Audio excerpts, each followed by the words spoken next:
Hi, so today I'm here to talk to you about our 100% GOTS certified organic cotton traditional rib singlets. They really are a wardrobe staple.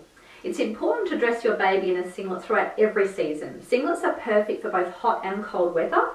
In winter they provide an extra layer of warmth, and in the summer the organic cotton absorbs the sweat, keeping your baby feeling comfortable. It's important to dress your baby in natural fibres, of course, as this allows delicate, sensitive young skin to breathe and helps assist with temperature regulation as well. Our rib style singlet is designed to be fitted and hug the baby's body for a better fit. They're also built with extra length to keep the kidney and torso area warm and comfortable. They start at a 5-0 size, which is designed to fit a baby up to 3 kilos, and go all the way up to size 2 to fit a 2-year-old. It features self-binding around the neck and around the armholes. This means it'll hold its shape really well when you wash it. It's also printed with an internal label rather than an actual label. This is just to make sure we don't irritate little baby's skin.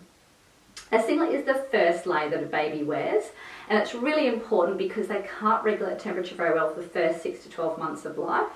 So a good rule of thumb to follow when you are dressing your baby is to dress them in 1 to 2 extra cotton thin layers than what you're wearing in that particular temperature.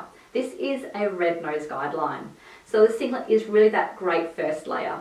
This traditional style singlet is perfect for nighttime changes as well, because you can access the nappy really quickly. There's no fuss once you've changed the nappy because there's no press studs to align middle of the night in low lighting either. We often get asked, how many singlets will I need for my stay in hospital or for my little one's first wardrobe? This very much depends on how long you're in hospital for, and of course how often you're going to launder their clothing once you get home.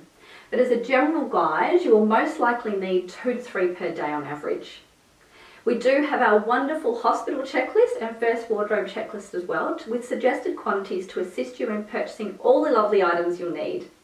Our checklist quantities are based on you laundering your little one's clothing every day or every second day on average. So I trust you found this information helpful today. A singlet for a baby really is that first important first layer to keep your little one feeling comfortable all year round.